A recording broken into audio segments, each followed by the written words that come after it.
Park Woo-jin had never seen anything so large in his entire life. The space station floated before him like a small moon made of metal and glass. Lights blinked across its surface in patterns he did not understand. Ships moved around it like tiny insects around a hive.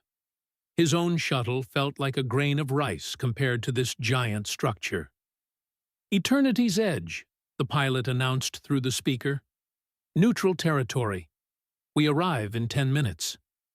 Woo-jin pressed his face against the window like a child. He was 28 years old, an engineer from the colony ship New Busan. 3 weeks ago, he had been fixing broken pipes and repairing old machines. Now he was being brought to the center of galactic power. He still did not fully understand why. He remembered that night in the nebula. The storm had come without warning. Purple and red clouds of gas had swallowed everything. His small repair ship had been caught in the chaos. Then he heard the distress signals. 2 ships, both badly damaged, both calling for help. He did not think. He just acted. His grandmother always said that thinking too much stopped people from doing what was right. So he flew into the storm. He pulled one ship to safety, then went back for the other. His own vessel nearly broke apart. He remembered the heat, the sparks, the sound of metal screaming, but he got them both out. The 2 passengers he saved were young women. One had silver skin that seemed to glow. The other had dark blue scales and golden eyes. They both thanked him quietly before rescue ships took them away. He thought that was the end of it. He was very wrong. The shuttle docked with a soft thump. Woo-jin picked up his small bag. He owned very little. A few clothes, a picture of his family, and his engineering tools. He walked through the door and stopped breathing for a moment. The station's main hall was bigger than any building on New Busan. The ceiling rose so high that clouds formed near the top. Thousands of aliens walked in every direction. He saw creatures with tentacles, beings made of light, giants covered in fur, and small things that floated through the air. He had never seen so many different species in one place. A tall figure approached him. It had gray skin, 4 arms, and wore robes of deep purple. "Park Woo-jin of Earth's colony New Busan?" it asked. "Yes," Woo-jin managed to say. "That is me." "Follow. The council waits." He followed the gray alien through endless corridors. Each hallway was decorated differently. Some had plants from worlds he could not name. Others had artwork that hurt his eyes to look at. Finally, they reached a massive door made of something that looked like frozen starlight. The door opened. Inside was a circular room with seats rising up on all sides like a stadium. Hundreds of aliens sat watching. At the center was an empty space with a single platform. Woo-jin was led to stand on it. He felt very small. "Park Woo-jin," a booming voice said. He looked up and saw a creature that resembled a floating jellyfish, glowing with soft blue light. "You stand before the Galactic High Council. Do you know why you are here?" "I saved 2 people from a storm," Woo-jin said. His voice sounded weak in this huge space. "I did not know they were important." Murmurs spread through the chamber. The jellyfish creature made a sound that might have been laughter. "Important," it repeated.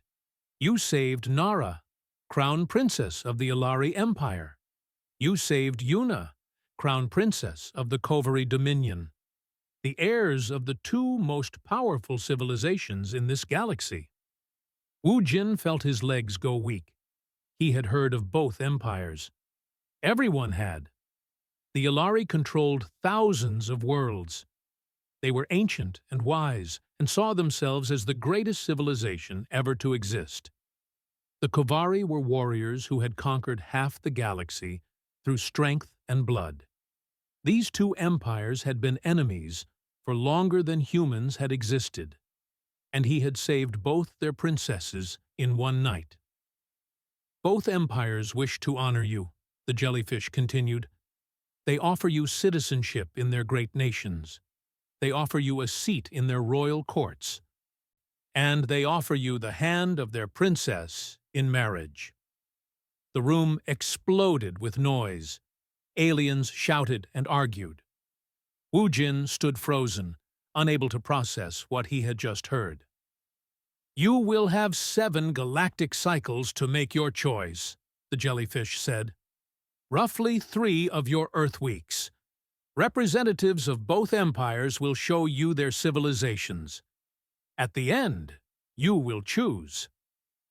2 figures stepped forward from opposite sides of the room.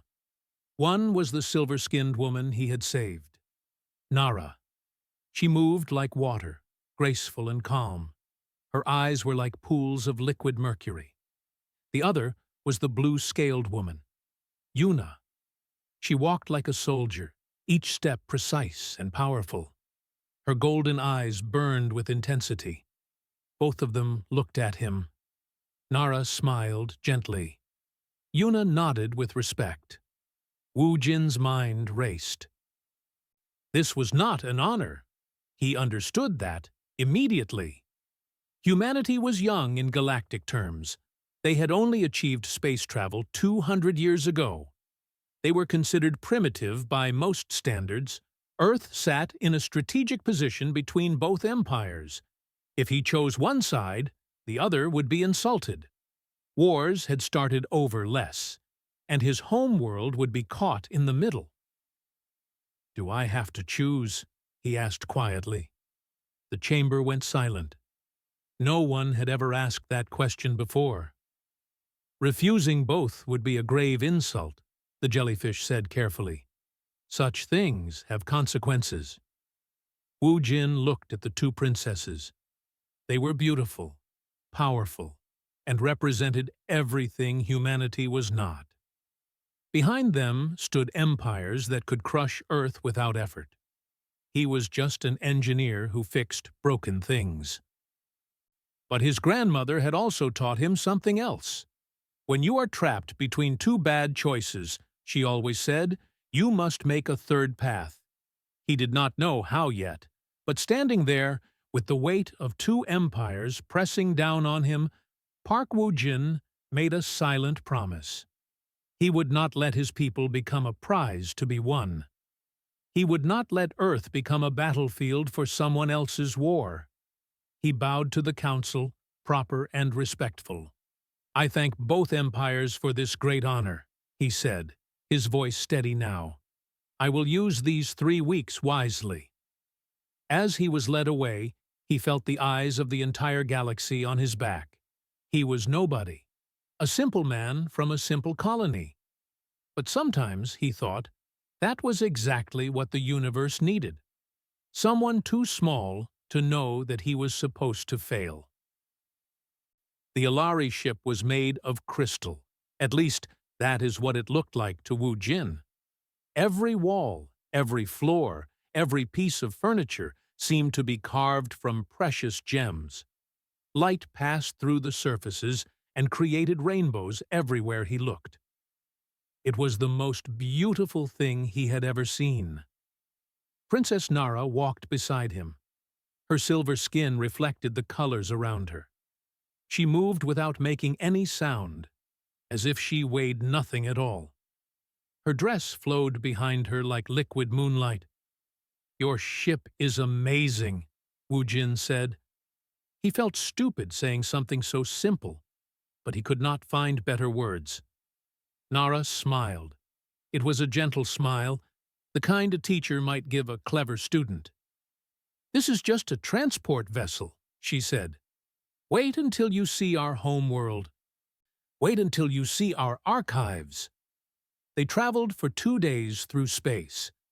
Wu Jin spent most of that time looking out windows, watching stars pass by like fireflies. Nara often joined him. She asked questions about Earth, about humans, about his life on New Busan. He told her about fixing machines, about his grandmother who raised him, about the simple joys of making broken things work again. She seemed fascinated by these stories.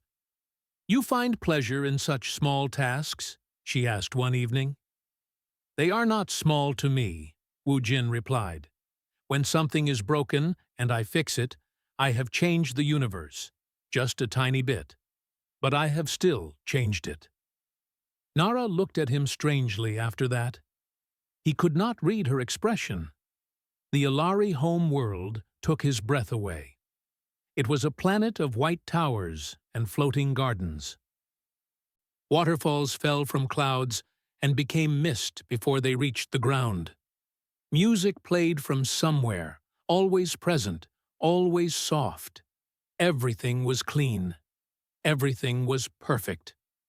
"We have existed for 60 million years," Nara told him as they walked through a garden of flowers that sang. "We have seen civilizations rise and fall. We have collected their knowledge, preserved their art, saved their memories.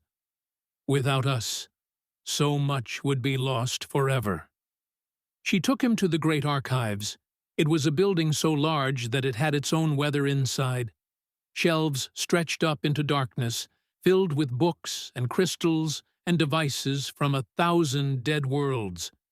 Machines floated through the air, organizing and protecting the collection.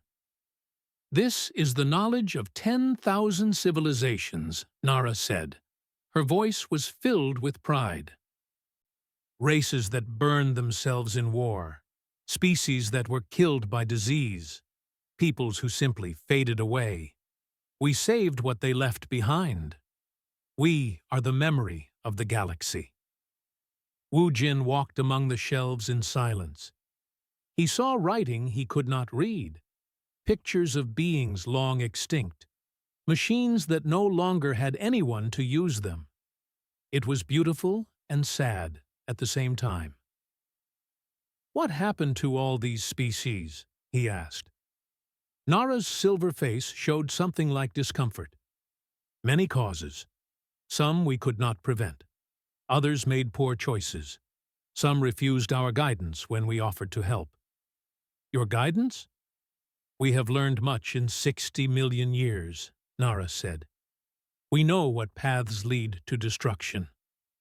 We offer this wisdom to younger races. Those who accept our protection survive. Those who do not—" She did not finish. Later that day, Wu Jin met with the Ilari High Minister. He was an ancient creature, his silver skin gone almost white with age. His eyes were kind but sharp, like a grandfather who saw everything. "You are wondering what we truly want," the High Minister said.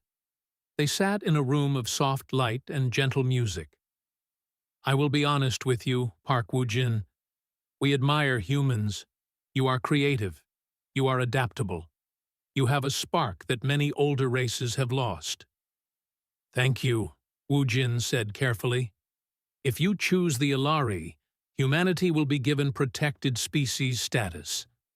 We will guide your development. We will share our technology.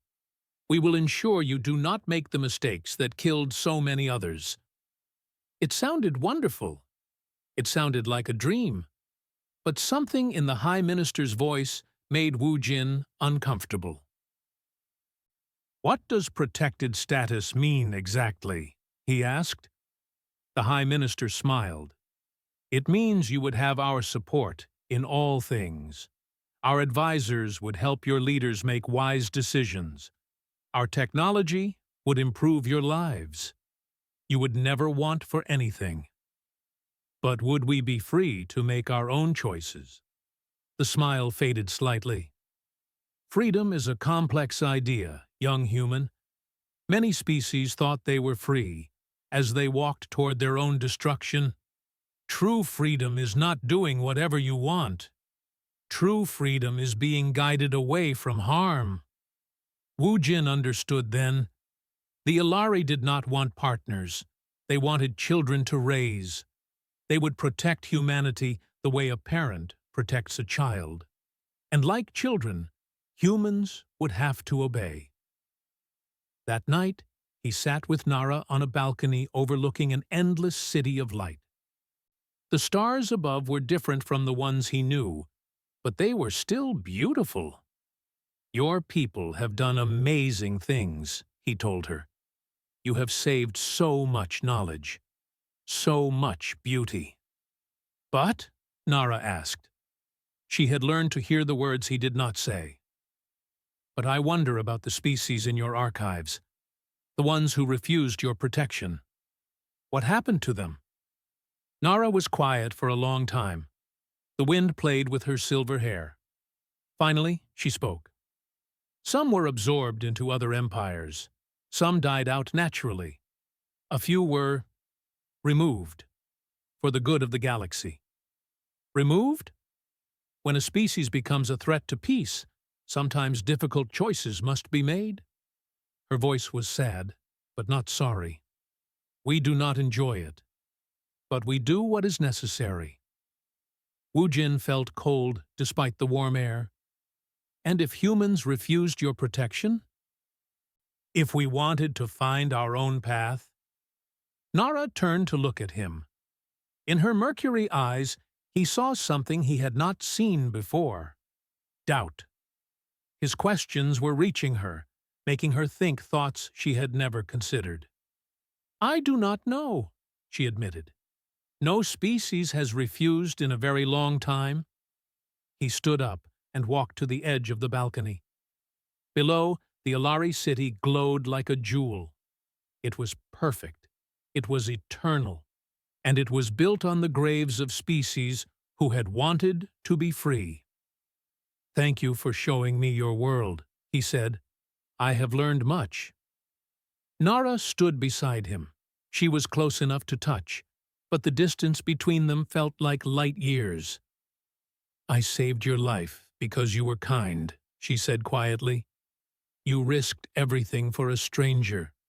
That is rare in this galaxy.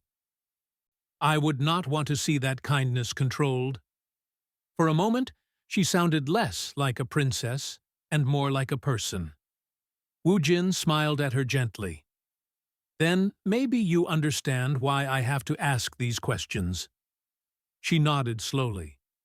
For the first time, the future princess of the Alari Empire began to wonder if everything she had been taught was true. The Kovari ship was made of iron and fire. That was Wu Jin's first thought when he stepped aboard. Everything was hard and dark and built for war. The walls were thick metal, covered with symbols of battles won. The floors were worn smooth by the boots of warriors. There were no soft chairs, no gentle music, no floating flowers. This was a ship made for fighting. Princess Yuna stood waiting for him. Her blue scales caught the red light of the corridor and made her look like she was glowing from within. Her golden eyes studied him the way a hunter studies prey. She wore armor instead of a dress. "Welcome to the Kovari way," she said. Her voice was deep and strong. "I hope the Alari did not make you too soft." Wu Jin smiled despite himself. "I am an engineer. I was never soft to begin with." Something flickered in Yuna's eyes. It might have been respect. "Good. You will need that here." The journey to Kovari Prime took 3 days. Unlike the crystal ship of the Ilari, this vessel vibrated with power. Engines roared, crew members shouted orders, training happened in every corridor at every hour. Wu Jin watched soldiers fight with blades and bare hands. He watched them drill with weapons that could destroy cities. Yuna trained with her warriors each morning. She was faster and stronger than any of them. Wu Jin watched her defeat 5 opponents in a row without getting touched. When she finished, she was not even breathing hard. "You fight well," he said. "Fighting is all we are," she replied. "It is all we have ever been." Kovari Prime was a fortress made into a planet. Mountains had been carved into defensive walls. Oceans had been drained to build military bases. Even the clouds looked angry, dark and heavy with storms. There were no gardens here, no singing flowers, only strength. For 30 million years, the Kovari have conquered, Yuna told him, as they walked through a city of black stone. When we were weak, others tried to destroy us. So we became strong. We became the strongest. Now no one dares to challenge us. That must be lonely, Wu Jin said quietly. Yuna stopped walking. She turned to face him with a strange expression.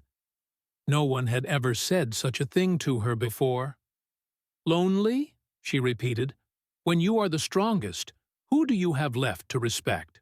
Who do you have left to learn from? You have defeated everyone. What is left to fight for?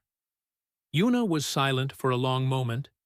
Then she did something unexpected. She laughed. It was not a cruel laugh.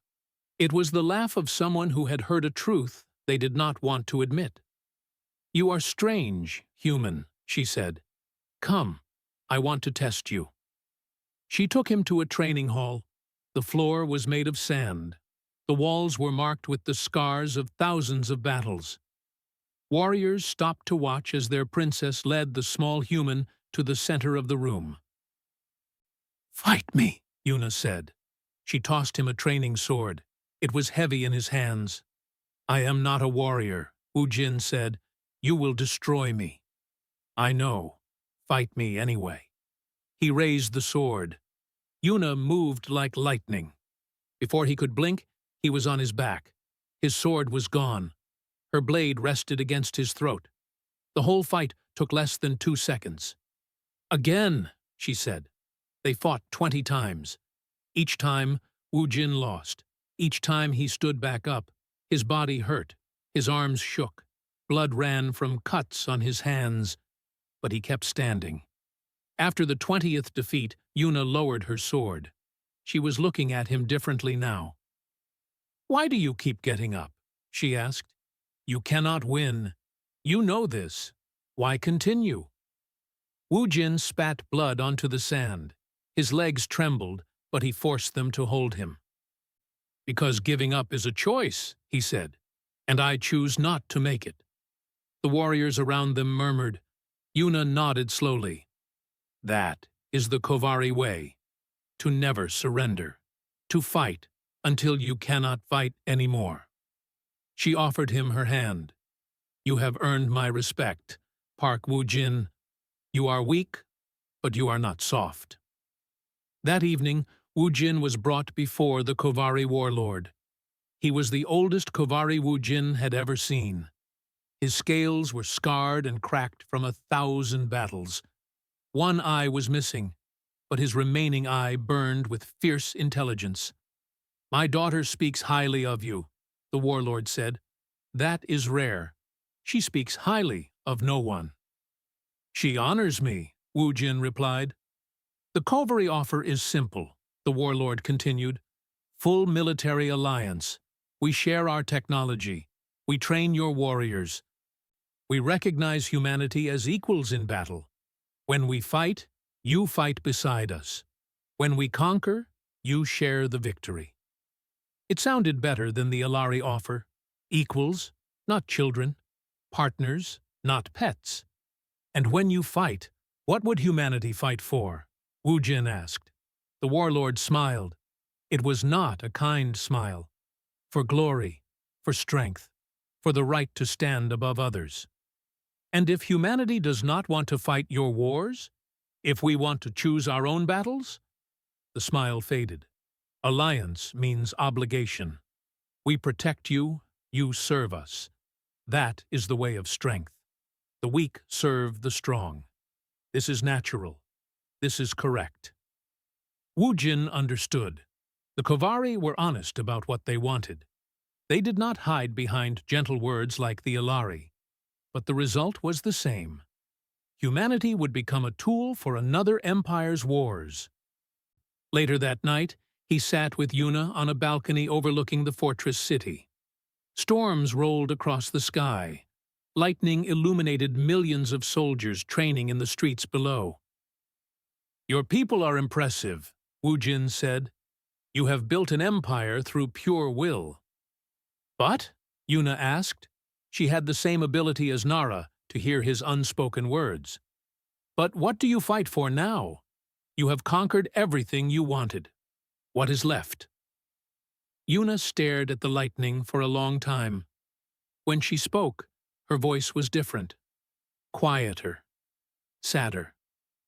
"I do not know. I have asked myself this question many times. My people have been warriors for so long that we have forgotten how to be anything else. We fight because it is what we do, not because we have a reason." "That sounds like a prison," Wu Jin said. Yuna turned to look at him. Her golden eyes were not fierce anymore. They were tired. "It is. But it is a prison I do not know how to escape." He reached out and touched her armored shoulder. She flinched slightly, not used to gentle contact. Maybe the answer is not fighting harder. Maybe it is finding something worth fighting for. Yuna placed her hand over his. Her scales were warm, not cold like he expected. "You are dangerous, Park Woo-jin. Not because you are strong, but because you make me question everything I have ever believed." Woo-jin looked up at the stormy sky. 2 empires, 2 princesses, 2 impossible choices. And somewhere in between, a path that no one had walked before. "I think," he said slowly, "that questioning is exactly what this galaxy needs." Woo-jin sat alone in his quarters on eternity's edge. The room was small and simple. A bed, a desk, a window looking out at the stars. He had returned from both empires with his head full of questions and his heart full of fear. On the desk in front of him was a communication device. It glowed softly, waiting for him to use it. He had been staring at it for an hour, trying to find the courage to make the call. Finally, he pressed the button.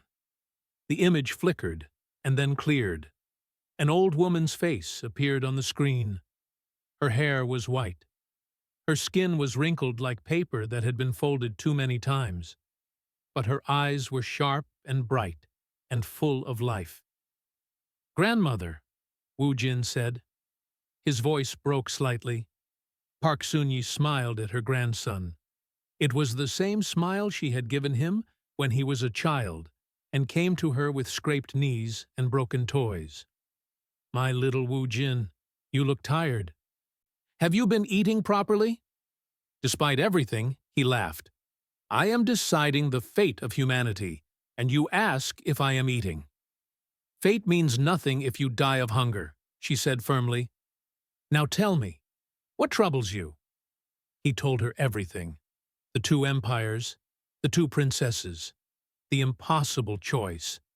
She listened without interrupting, nodding sometimes, frowning at other times. When he finished, she was quiet for a long moment.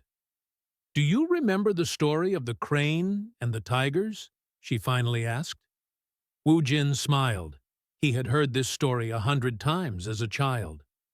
"The crane who lived between 2 tiger territories." "Yes, both tigers wanted the crane to choose their side. They promised protection.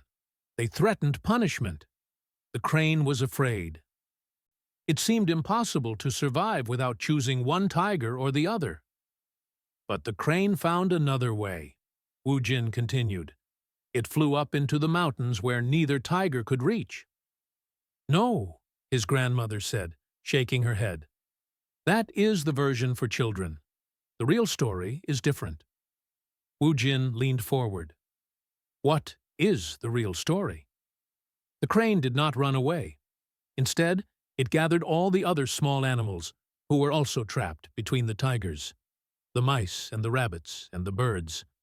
Alone, they were weak. Together, they were something the tigers had never faced before.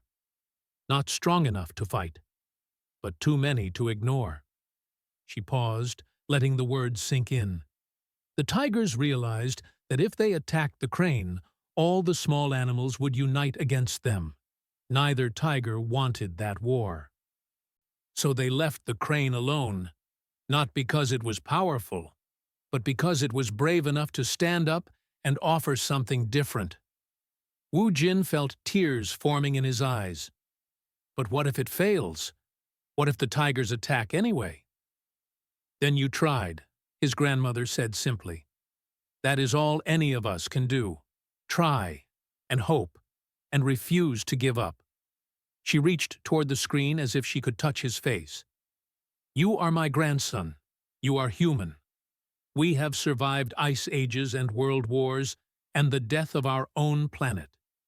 We have crawled back from extinction more times than I can count. You carry all of that inside you. Use it. After the call ended, Wu Jin sat in silence. His grandmother's words echoed in his mind. The crane and the tigers. The small animals who found strength in numbers. A third path. He accessed the station's information network and began to research. For hours, he read about the other species in the galaxy, not the Ilari or the Kovari. The others. The small civilizations that existed between the two empires. The weak worlds that had to choose sides or be destroyed. There were hundreds of them. Thousands. All living in fear. All wishing for something better. A soft chime interrupted his reading.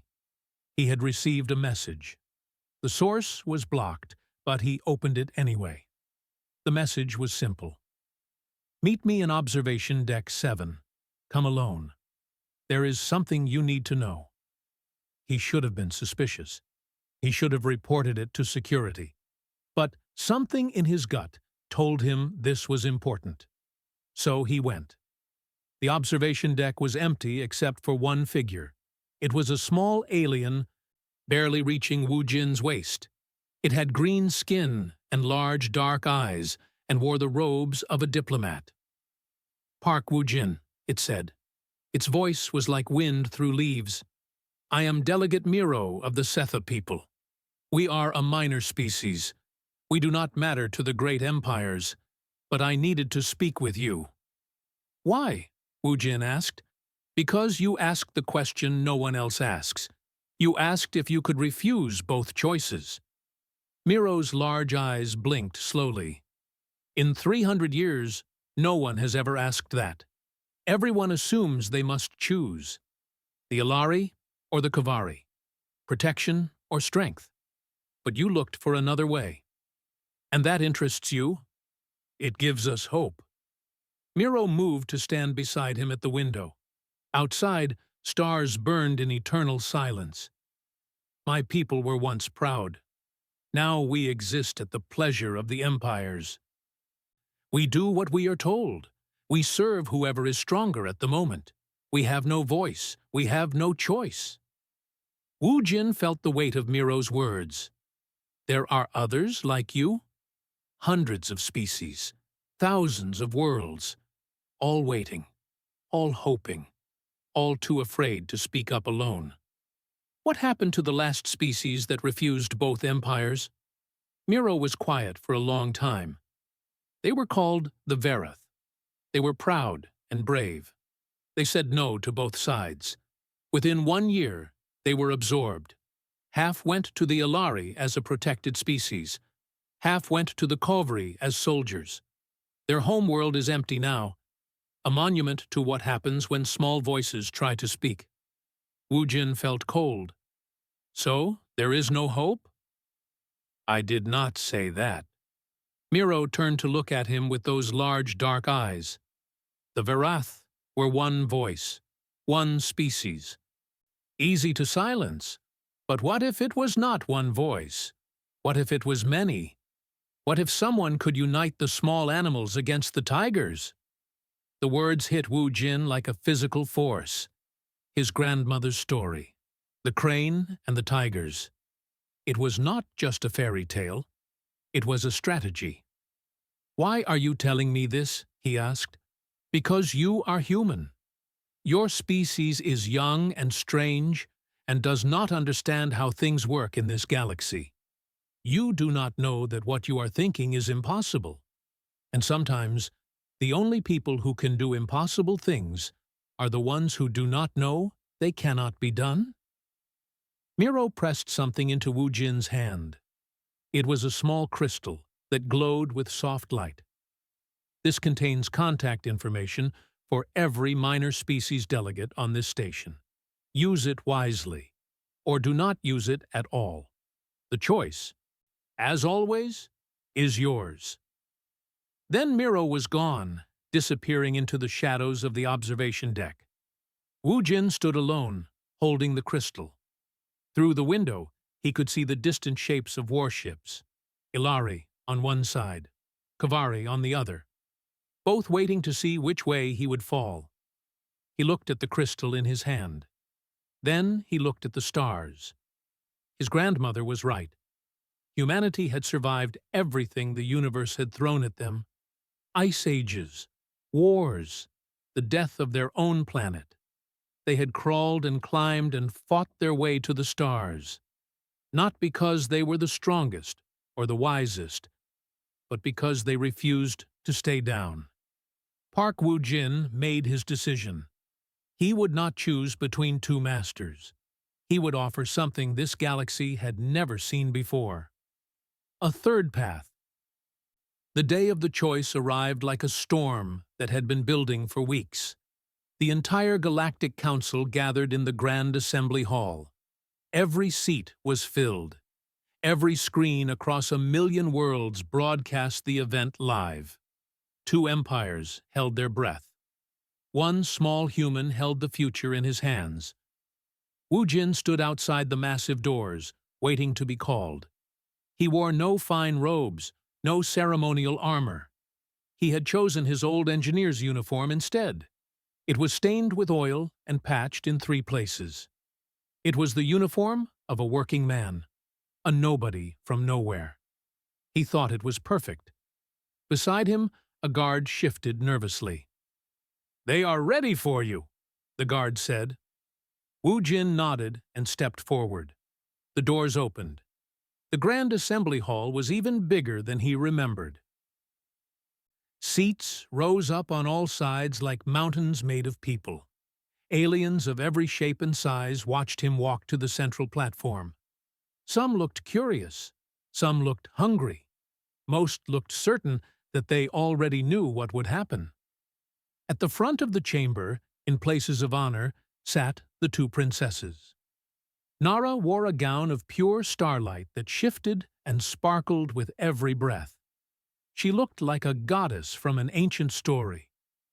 Yuna wore her finest armor, polished until it shone like a mirror. She looked like a warrior queen from legend. Both of them were beautiful. Both of them were powerful.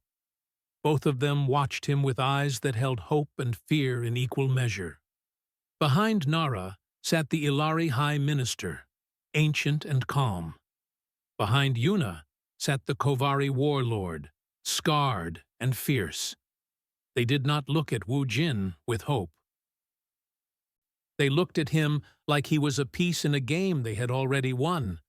The jellyfish creature from his first day floated above the chamber. Its voice boomed through the hall. "Park Woo-jin of Earth's colony, New Busan. You have spent the allotted time with both empires. You have seen their power and heard their offers. The galaxy awaits your answer. Do you choose the Ilari Empire or the Kavari Dominion?" Every sound in the chamber stopped. 1,000,000 worlds leaned closer to their screens. The future of humanity balanced on a single moment. Wu Jin looked up at the jellyfish.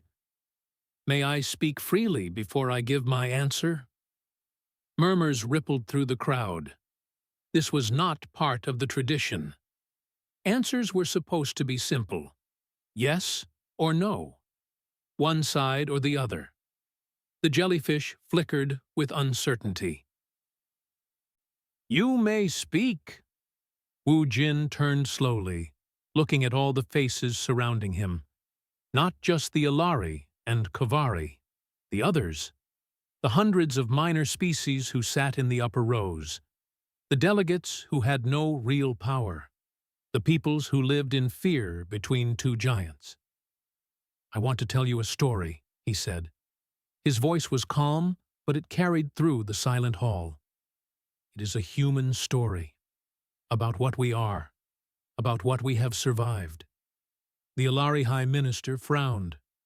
The Kovari warlord's hand moved toward his blade, but no one stopped him. 200 years ago, humanity had never touched the stars. We were alone on a small blue world. We thought we were the only life in the universe, and we almost destroyed ourselves. We built weapons that could kill our entire species. We poisoned our own air and water. We fought wars over land and ideas and differences that seem so small now. He paused, letting the words settle.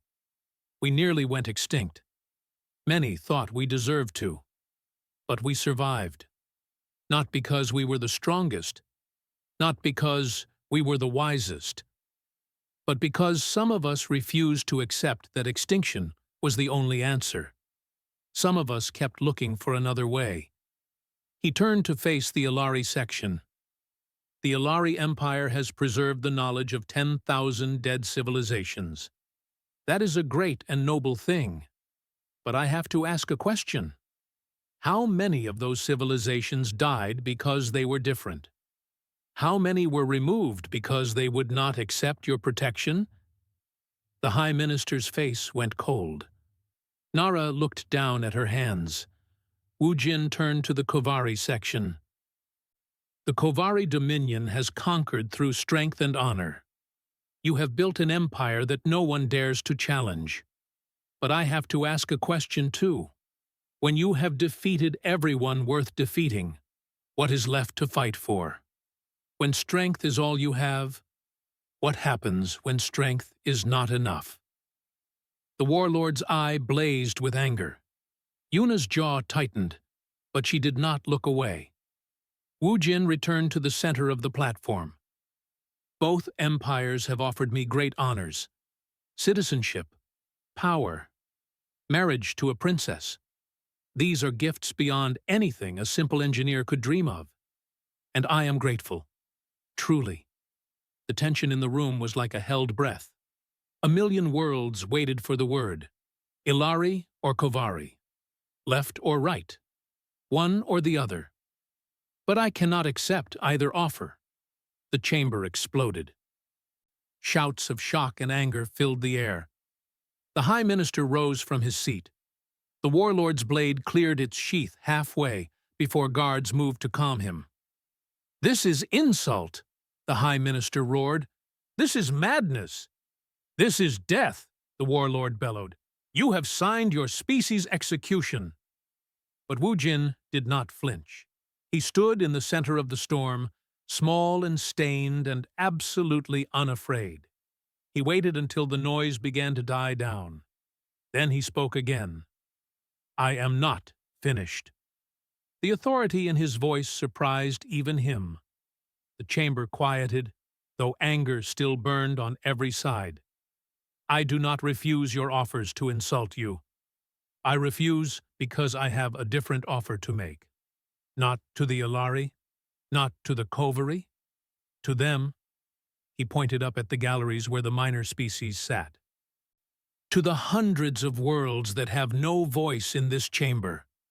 To the thousands of civilizations that must choose between two masters or be destroyed. To everyone who has ever wished there was another way." He reached into his pocket and pulled out a small crystal.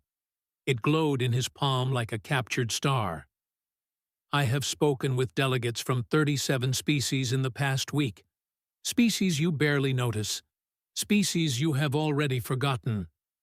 They have all told me the same thing. They are tired of fear. They are tired of choosing between two evils. They want something different." He looked directly at the minor species delegates.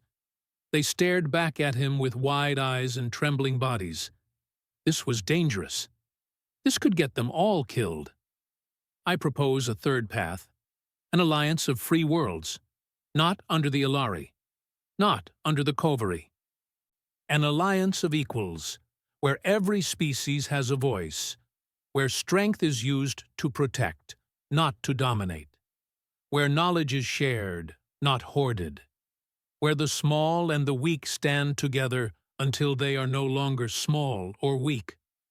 He spread his arms wide, his engineer's uniform catching the light. Humanity was nothing 200 years ago. We are still nothing by your standards.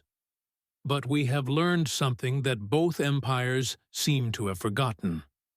The smallest voice can change the universe, if it refuses to be silenced. The chamber was utterly still. Then, slowly, a delegate in the upper rows stood up. It was Miro, the small green alien who had given him the crystal. "I stand with the human," Miro said. His voice was barely a whisper, but it echoed through the silence like thunder. Another delegate stood, then another. Then 10 more, then 50. Species that had never agreed on anything found themselves rising together. The galleries stirred with movement as the forgotten peoples of the galaxy made themselves seen. Nara watched with tears forming in her silver eyes. Yuna watched with something burning in her chest that she could not name. The High Minister and the Warlord looked at each other across the chamber. In that look was a terrible understanding. The game had changed, and they had not seen it coming. Wujin stood at the center of it all, a simple man in a stained uniform, offering something the galaxy had never been offered before. A choice that was actually a choice. The chamber had become a battlefield without weapons. Delegates were standing everywhere. Some shouted in support. Some screamed in anger. The minor species kept rising. One after another, drawn to their feet by something they had not felt in centuries. Hope. The Ilari High Minister stood rigid, his ancient face twisted with cold fury. "This is rebellion," he declared. "This human speaks treason against the natural order of the galaxy. The Ilari Empire will not tolerate such disrespect." The Kovari warlord gripped his half-drawn blade. His single eye burned with rage. "You have chosen death, human. Not just for yourself, for your entire species. The Kovari do not accept insults. We answer them with fire." Wujin remained standing at the center of the platform. He should have been terrified. 2 empires were threatening to destroy everything he loved. But strangely, he felt calm. He had made his choice. Whatever happened next, he had spoken the truth. "I mean no insult to either empire," he said. His voice carried through the chaos without shouting. "I have seen the beauty of Ilari civilization. I have witnessed the strength of Kovari honor. Both empires have built things that humanity can barely dream of.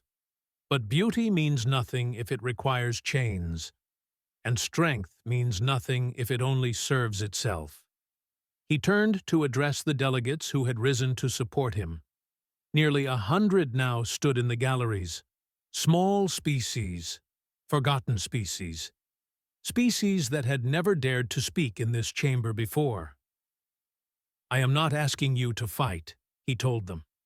"I am not asking you to go to war against powers that would crush you without effort. I am only asking you to stand, to say with one voice that there is another way, that you deserve to choose your own futures."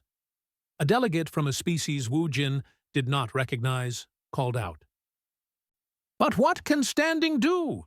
They will destroy us." Wujin nodded. "Maybe. Or maybe they will realize something important. You cannot rule the galaxy through fear alone. Not forever. Eventually, the fearful become desperate. And desperate peoples do unpredictable things." He looked at the High Minister. How many protected species do you have? How many worlds depend on Ilari guidance? What happens if they all decide at once that they no longer want protection? The High Minister's face flickered with something that might have been doubt. Wu Jin turned to the warlord. How many client races fight in your armies? How many conquered peoples serve your war machine? What happens if they all decide at once that they are tired of fighting someone else's wars? The warlord's grip on his blade loosened slightly. The math was simple. Empires were built on the backs of smaller peoples. If those peoples refused to support them, even the greatest empires would struggle. Movement caught Wu Jin's eye. Princess Nara had risen from her seat. She walked down from the Ilari section, her starlight gown trailing behind her like a comet's tail. The High Minister reached for her arm. "Your Highness, this is not—" "Do not tell me what this is," Nara said. Her voice was soft, but carried a steel that Wu Jin had never heard before. She pulled free from the minister's grasp and continued walking until she stood beside Wu Jin on the platform. The chamber fell into shocked silence. "I have lived my entire life believing that the Ilari way was the only way," Nara said. She did not look at her own people. She looked at the minor species in the galleries. "We preserved knowledge. We protected the weak. We guided civilizations away from destruction. These are noble goals. But somewhere along the way, we forgot that guidance is not the same as control. Protection is not the same as ownership." She turned to face the High Minister. "I saw the archives. I saw the knowledge of dead worlds. And I asked myself a question I had never asked before. How many of those worlds might still exist if we had trusted them to find their own path?" "You speak foolishness," the High Minister said. But his voice had lost some of its certainty. Nara shook her head. "I speak truth, and I think, deep in your hearts, you know it." She reached out and took Wu Jin's hand. Her silver fingers were cool against his skin. "This human taught me something that 60 million years of Ilari wisdom never did. The greatest gift you can give someone is not protection. It is freedom." The chamber buzzed with whispers. A princess of the Ilari Empire standing with a human against her own people. It was unprecedented.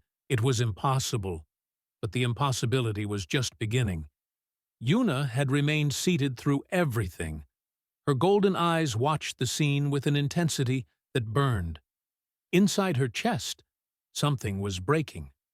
Or perhaps being born. She could not tell which.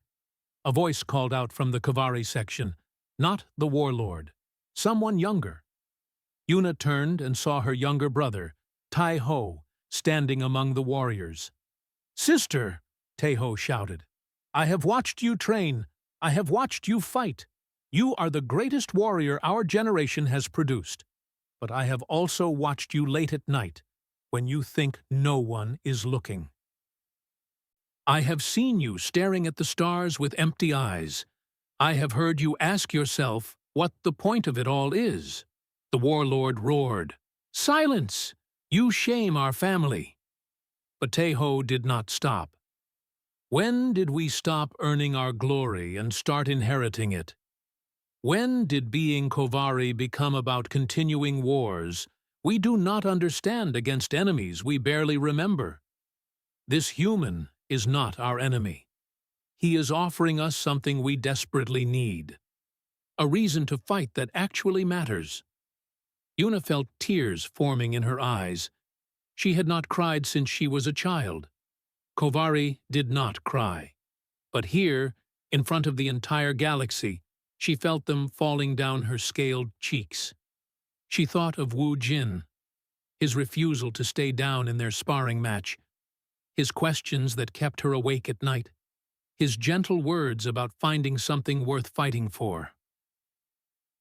She thought of her people, proud warriors with nothing left to conquer, endless strength with no purpose, an empire built on blood that had forgotten why it bled.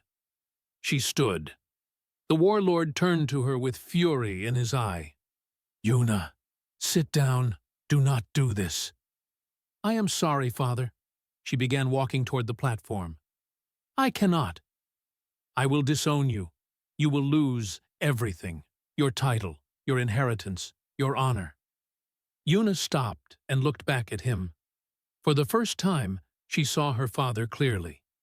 Not as a legend, not as a symbol, but as an old man clinging to a way of life that had stopped making sense long ago.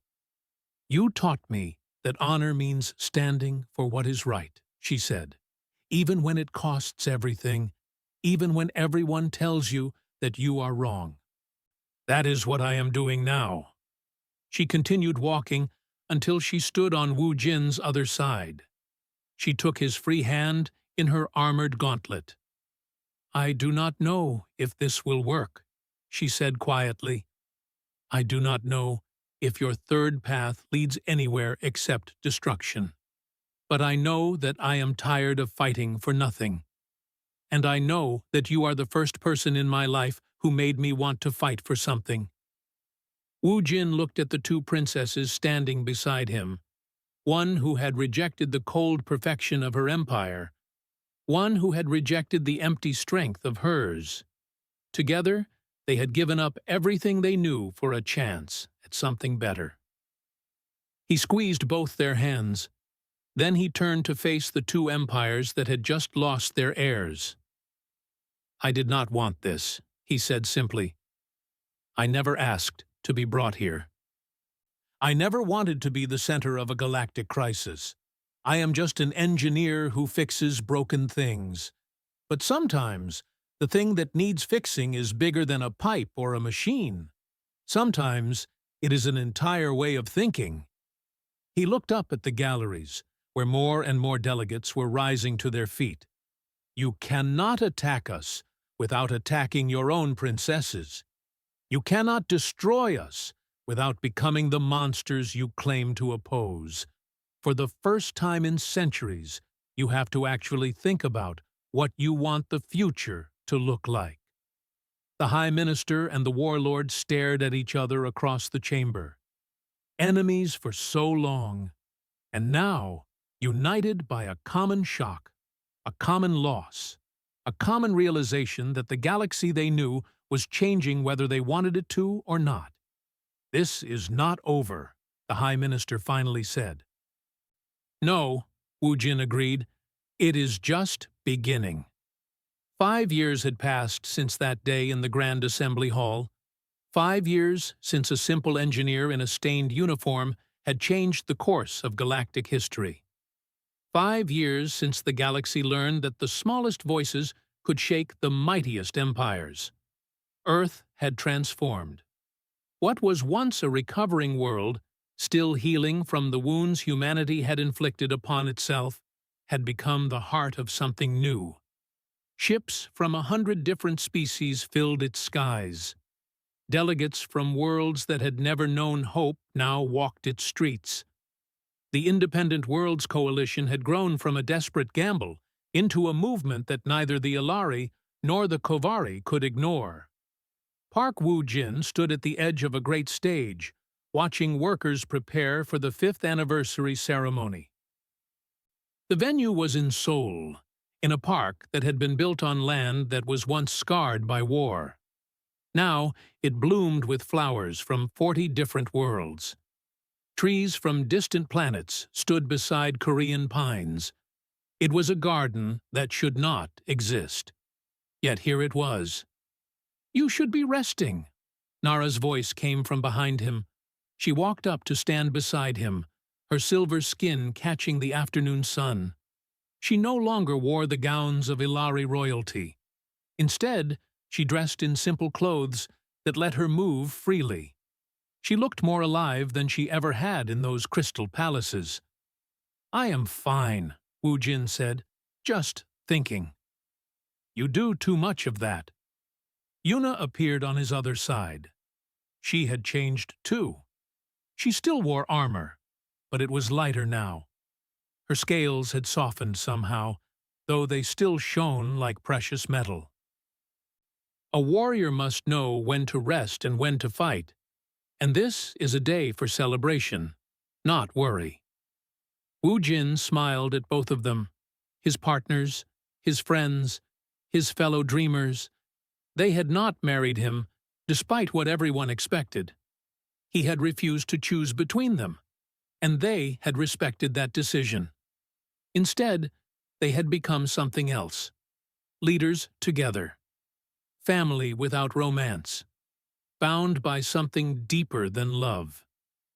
I was thinking about how it almost did not happen, he said. So many times in those first years, I thought we were going to fail.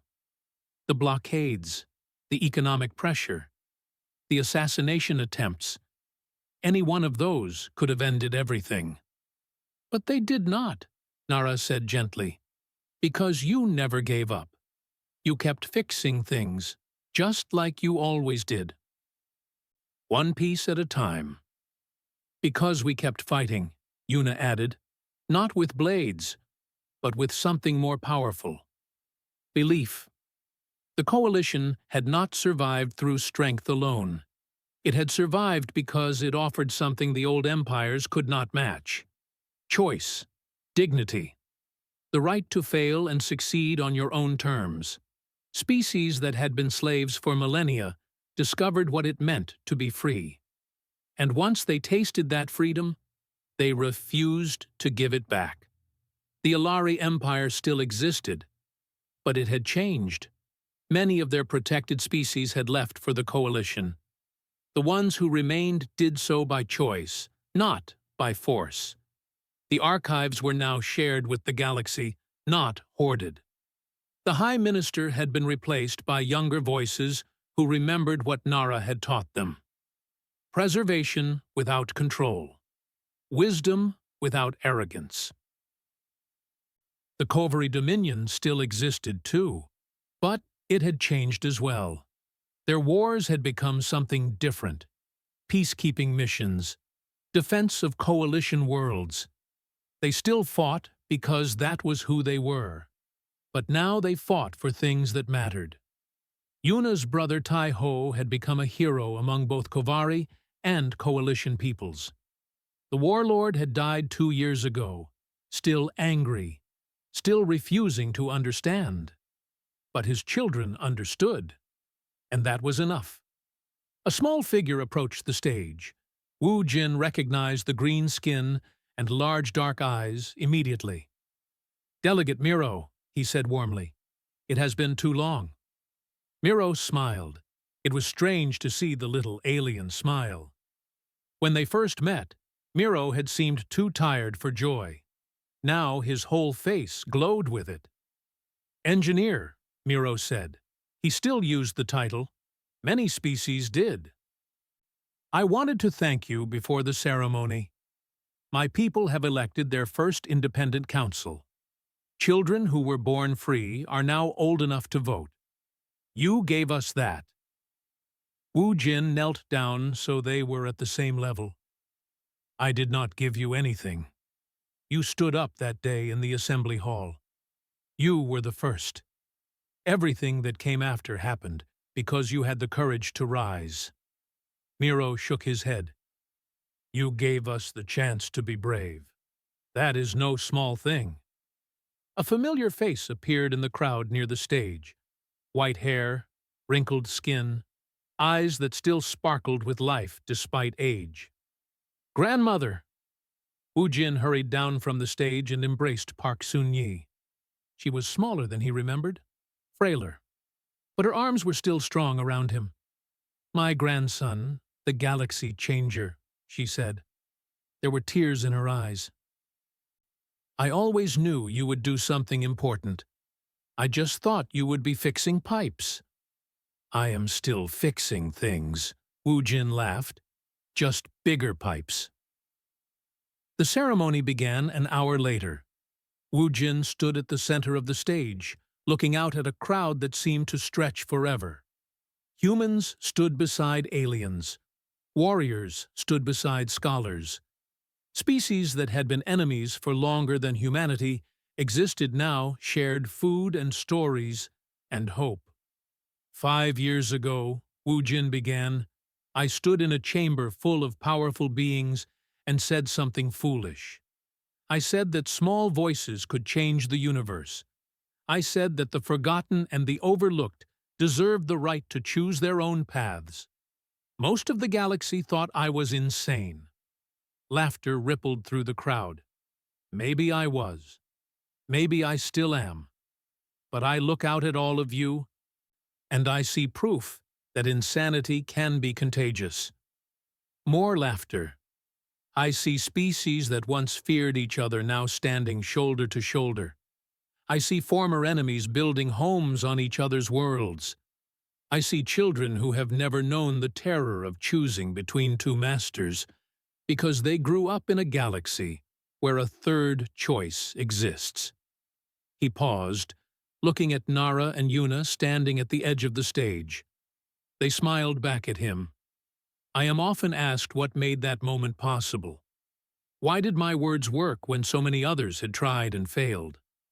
I think about that question a lot, and I have come to believe the answer is simple. I was not the one who made it possible. You were. He gestured at the crowd. Every delegate who stood up that day, every species that joined us when it was still dangerous, every soldier who defended coalition worlds, every diplomat who talked when fighting would have been easier, every parent who told their children that they could be anything they wanted to be. You built this. I just said some words. A small alien child had wandered away from its parents and somehow made its way to the front of the stage. It had blue fur and 3 eyes and looked up at Wu Jin with innocent curiosity. "Excuse me," the child called out in a high, clear voice. "What does glory mean?" The crowd went quiet. Security moved to escort the child away, but Wu Jin held up his hand to stop them. He walked to the edge of the stage and knelt down. "That is a very good question," he said. "For a long time, many people thought glory meant standing above others, being stronger, being smarter, being the winner when everyone else was the loser." The child's 3 eyes blinked. "Is that what it means?" Wu Jin shook his head slowly. "No, I do not think so. I think glory means something else. I think it means lifting others up, helping people who cannot help themselves, making the universe a little bit better than it was before." He looked back at the crowd, at the flags of 100 worlds fluttering in Earth's wind, at the faces of beings who had come from every corner of the galaxy to celebrate what they had built together. "Glory is not standing alone at the top of a mountain," he said. "Glory is climbing that mountain together. And when you reach the top, looking around and seeing that everyone made it. That is glory." The child smiled. The crowd cheered. Nara wiped tears from her silver eyes. Yuna raised her fist in a warrior's salute. Park Sun-yi watched from the audience, her old heart full of pride. Her grandson, her little Wu Jin, the engineer who had fixed the biggest broken thing of all, the galaxy itself. Behind the stage, the sun began to set over Earth. Its light painted the clouds in colors that no word could describe. Ships from dozens of worlds rose into the sky, their engines humming with promise. And in the garden that should not exist, on a planet that had nearly destroyed itself, a simple human stood surrounded by proof that the impossible was possible after all. You just had to be foolish enough to try.